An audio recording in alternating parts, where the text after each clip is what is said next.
छत्तीसगढ़ के खाद्य मंत्री अमरजीत भगत सरगुजा पहुंचे। बता दें आपको, वहां उन्होंने अंबिकापुर और मैनपाट ब्लॉक के धान समिति केंद्रों का निरीक्षण किया।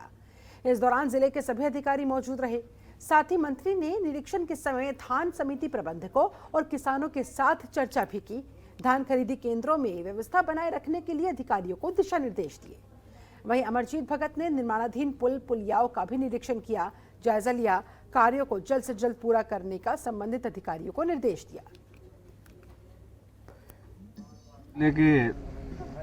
मैनपाट और अंबिकापुर ब्लॉक का दौरा कार्यक्रम था, जिसमें सभी धान खरीदी केंद्रों का निरीक्षण और वहां आवश्यक तैयारी का जायजा लिया।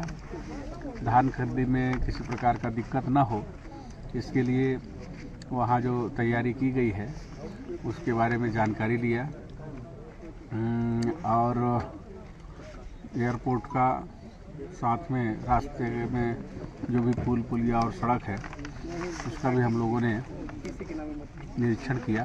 साथ में मीठा पानी का निरीक्षण किया। उन सभी जगहों में सड़क और पर्यटन की तरफ से पर्यटकों के बैठने के लिए मूलभूत सुविधा उपलब्ध कराने के लिए आवश्यक निर्देश दिया। प्रमोद गुप्ता हमारे साथ संवाददाता और ज्यादा जानकारी के साथ जुड़ चुके हैं। प्रमोद, निरीक्षण में किस तरह की हकीकत सामने आई? जायजा लेते समय क्या कुछ तस्वीरें सामने आई? जी, छत्तीसगढ़ शासन ने आदेश किया था 1 दिसंबर से हम छत्तीसगढ़ के सभी जिलों में धान खरीदी करेंगे, जिसके लिए सभी कलेक्टरों को आदेश कर दिया गया था, जिसके तहत हर धान खरीदी में नोडल अधिकारी नियुक्त किया गया था। उसके बावजूद भी छत्तीसगढ़ के खाद्य मंत्री अमरजीत भगत ने सभी धान खरीदी केंद्रों का निरीक्षण कर रहे हैं, वहाँ का जायजा ले रहे हैं कि किसानों को कोई समस्या तो नहीं हो रहा है, बरदाने की कमी तो नहीं हो रही है, तौल में कहीं कमी तो नहीं हो रही उनको। जिसके साथ उन्होंने सभी किसानों से मिलकर उनकी चर्चा की कि आपको खरीदी में कोई समस्या तो नहीं हो रही है। ये संवाद स्थापित किया गया किसानों के साथ। बहुत शुक्रिया आपका प्रमोद गुप्ता, इस पूरी जानकारी के लिए, बातचीत के लिए, तस्वीरों के लिए। वहीं छत्तीसगढ़ में बीजेपी ने नगर निगम चुनाव के प्रत्याशियों की लिस्ट जारी कर दी, जिसके बाद पार्टी के अंदर घमासान मच गया। दुर्ग के बीजेपी कार्यालय में पार्टी कार्यकर्ताओं ने जमकर कुर्सियां उछाली। इस दौरान पार्टी कार्यालय में पार्टी के कई बड़े नेता भी मौजूद दिखाई दिए। ये देखिए तस्वीरें आपके सामने, किस तरह से वहां पर कार्यकर्ताओं के बीच ही जमकर हंगामा हुआ, ये पूरा विवाद उत्पन्न हुआ। छत्तीसगढ़ के कवर्धा में हुए झंडे विवाद के बाद विहिप ने शहर में हिंदू शौर्य जागरण संकल्प महासभा का आयोजन किया।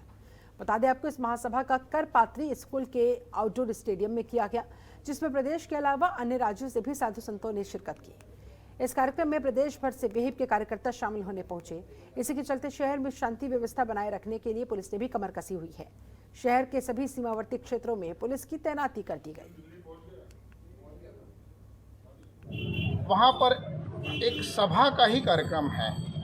वहाँ पर साधु संत और समाज प्रमुखों का उद्बोधन मार्गदर्शन होगा। कवर्धा का चयन केवल इसी उद्देश्य से किया गया है कि कवर्धा में जो सरकार और प्रशासन ने जो एक तरफा कार्रवाई, दमनात्मक कार्रवाई हिंदू समाज के ऊपर जो किया है, केवल कवर्धा में नहीं हुआ। कवर्धा विषय लेकर के पूरे प्रदेश और देश में एक जागरण का माहौल आया। जी है, उसके हिसाब से उनका कार्यक्रम का स्थल निर्धारित किया गया है, पार्किंग स्थल भी निर्धारित किया गया है। जो उनका रूट होगा उसके तहत में लोहारा नाका होते हुए पीजी कॉलेज ग्राउंड तक उनको वाहन का रूट निर्धारित किया गया है। इन पूरी व्यवस्था को लेकर के संपूर्ण रूट को शहर के जो सामाजिक प्रमुख स्थल है उनको और सांप्रदायिक जो स्थलों का भी चिन्हांकित किया गया है, जहाँ कुछ ऐसे घटनाक्रम पूर्व में घटित हुई है, उनको देखते हुए पूरी व्यवस्था निर्धारित की है, जिसमें लगभग 1000 के आसपास के बल लगाया जाएगा, जिसमें 2 कमांडेंट स्तर के अधिकारी हैं और डीएसपी स्तर के अधिकारी हैं, एडिशनल स्तर के अधिकारी हैं। सभी की पर्याप्त ब्रीफिंग की जा रही है अभी, ताकि उनके द्वारा अपनी अपनी ड्यूटियों को भली भांति अच्छे से निर्वहन कर सकें। उधर छत्तीसगढ़ के जगदलपुर बस्तर पुलिस ने फिर पेश की मिसाल। बता दें आपको, 1 महीना पहले रायपुर से जगदलपुर आ रही बस ड्राइवर की लापरवाही से पलट गई थी। इस हादसे में कई लोग गंभीर रूप से घायल हो गए थे। इस हादसे में एक महिला की 80,000 की सोने की चेन, मोबाइल और 5,000 रुपये गायब हो गए थे, जिसकी शिकायत महिला ने जगदलपुर थाने में दर्ज करवाई थी। जिसके बाद पुलिस हरकत में आई और 2 दिन की मेहनत के बाद महिला का सारा सामान बरामद करके उसे वापस सौंप दिया गया। जिसके बाद महिला ने बस्तर पुलिस का जमकर किया धन्यवाद। मैंने 8 नवंबर को बस दुर्घटना में मेरी बहुत कीमती सामान गुम हो गए थे। उसमें कम से कम 1 लाख तक का सामान था, जिसे कोतवाली पुलिस जगदलपुर ने बहुत ही कम दिनों में ढूंढकर मुझे सामान एसपी साहब के हाथों मुझ तक पहुंचाया, इसलिए मैं उन्हें धन्यवाद ज्ञापित करती हूं। छत्तीसगढ़ के कोरिया में चिरमिरी नगर निगम में खराब हालत में सिटी बसें खड़ी हुई हैं, जिसके चलते लोगों को यहां भारी परेशानियों का सामना करना पड़ रहा है। बता दें आपको, ये बसें कोरोना काल के समय से ही बंद पड़ी हुई हैं, जिनमें चिरमिरी, मनेन्द्रगढ़, बैकुंठ और आसपास के ग्रामीण क्षेत्रों में लोगों के आवागमन की समस्याएं उत्पन्न हो रहे हैं। इसे लेकर विधायक ने सिटी बस संचालन में भारी भ्रष्टाचार का भी आरोप लगा दिया। वहीं महापौर कंचन जायसवाल ने जल्द ही सुधार करते हुए इन बसों को दोबारा चालू करने की बात कही है या आश्वासन दिया है। लोग कोशिश कर रहे हैं, बात भी कर रहे हैं और लगातार सर्वे भी कर रहे हैं, जितनी जल्दी हो सकेगा उसको चलवाने की कोशिश। कोरोना काल से देखिए, जब से हमारी सरकार बनी है, पिछले 1.5-2 साल से कोरोना काल में निकल गया था, उसमें सारे पूरे प्रदेश स्तरीय ये बंद था और अभी भी मैक्सिमम जगहों पे बंद है। लेकिन हम कोशिश यही कर रहे हैं कि इसको जल्दी से जल्दी ठीक करवा के, बसेस कुछ ख़राब पड़ी हुई हैं, किसी के परमिट की जो भी दिक्कतें आ रही हैं वो सब निराकरण करके जल्दी से जल्दी चलाने की कोशिश। छत्तीसगढ़ के जांजगीर चांपा में दीनदयाल कॉलोनी में चोरी की घटनाएं थमने का नाम नहीं ले रही है।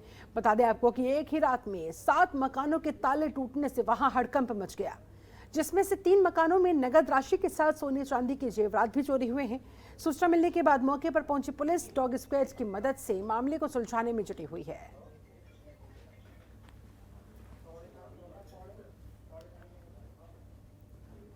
चलिए, इसी के साथ इस बुलेटिन में फिलहाल बस इतना ही। आप बने रहे जनतंत्र टीवी के साथ। नमस्कार।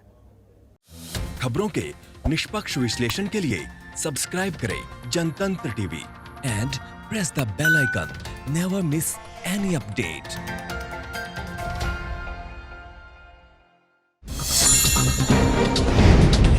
डाउनलोड कीजिए जनतंत्र टीवी ऐप को, जो कि अवेलेबल है गूगल प्ले और ऐप स्टोर पर। अधिक जानकारी के लिए अभी डाउनलोड करें।